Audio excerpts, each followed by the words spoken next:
Joining me now live from Kiev is President Zelensky's Press Secretary, Sergii Nykyforov. Thank you very much for being with us. I don't know whether you managed to hear what I was talking to Mr. Peskov about, but what did you make of it, if you did? Good evening, Mark. Thanks for having me. I heard parts of it,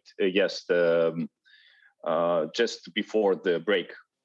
So, I mean, basically, it was a flat denial of war crimes. He said, in essence, that it had been, all the incidents had been staged for the benefit of the Western media.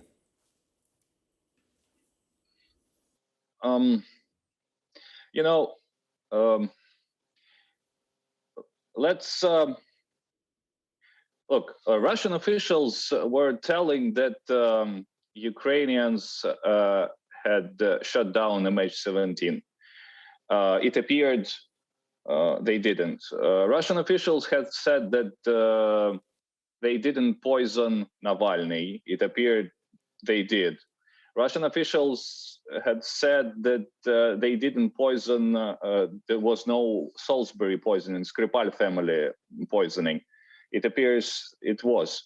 Worth mentioning also, it's a very long story, it's a very old story, but worth mentioning here Litvinenko's story, right? Both committed on UK soil. Just before the war, Russian officials were telling that they're not going to attack Ukraine. They were going to attack Ukraine. So all these lies repeatedly said by Russians appear to be false, So is there any reason to believe Mr. Peskov now? I highly doubt that. Tell me about what's happening in Bucha and in the other places north of Kiev that the Russians have moved away from. What is going on and what are you finding there? Yes, Russians actually, they didn't move away. They were forced to withdraw from there because they had no military success during weeks and weeks. So they were forced to retreat, to concentrate their efforts on the eastern part of Ukraine because they failed to do at least anything just next to Kiev. They failed to even approach Kiev. They were stopped again, as you said, in Bucha, in Irpin, Hostomel, those small towns to the northwest of Kiev. So they left them, and as Ukrainian forces were taking over those small towns, they discovered these horrible things like civilian mass graves filled with corpses of civilians. Many people were shot in the back of their heads, so clearly executed. Many of them had their hands and the legs tied. The majority of killed now is more than 400 corpses are civilians. Right, and you will pass the evidence. We have to. Sorry yes. to interrupt. You'll pass the evidence on to the International Criminal Court with you because will you? Because Russia. I mean, one of the things he was pointing out was that Russia is now claiming that Ukrainians are committing war crimes. Will those be investigated as well?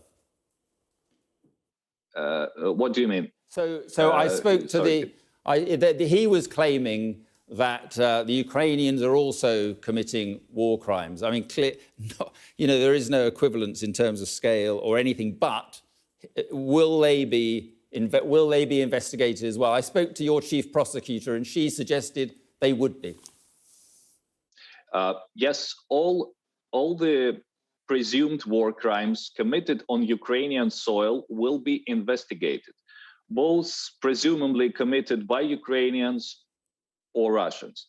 And to be honest, Ukraine has a very successful experience of actually investigating war crimes of some of the Ukrainian troops after the initial stage of the war in 2014-2015.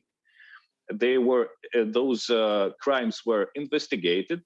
Those people were brought to court and they were sentenced. So Ukraine has a successful story of persuading war criminals. Does Russia have the same story of persuading its own war criminals? I know nothing about that. Just finally, you must fear what is eventually going to be found in Mariupol.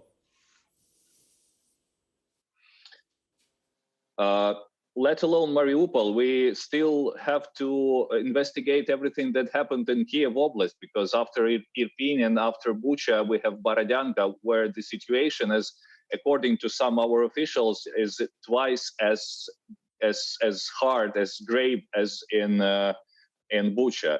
So we have to reach all the smallest cities in Kiev Oblast, and of course, seeing we have very limited access to pictures and to videos from Mariupol, but even seeing that, it's terrifying to expect, to imagine what could have happened there, because I mean the scale of the city, because Mariupol is half a million, unfortunately had half a million of inhabitants.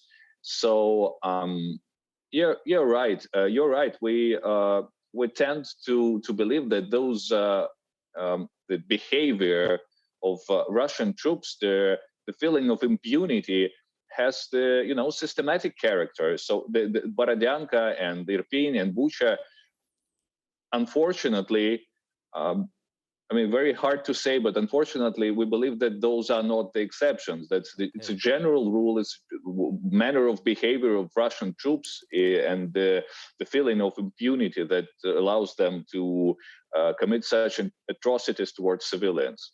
Okay, Mr. Nykyforov, look, appreciate your time as well. Thank you very much indeed. Thank you very much.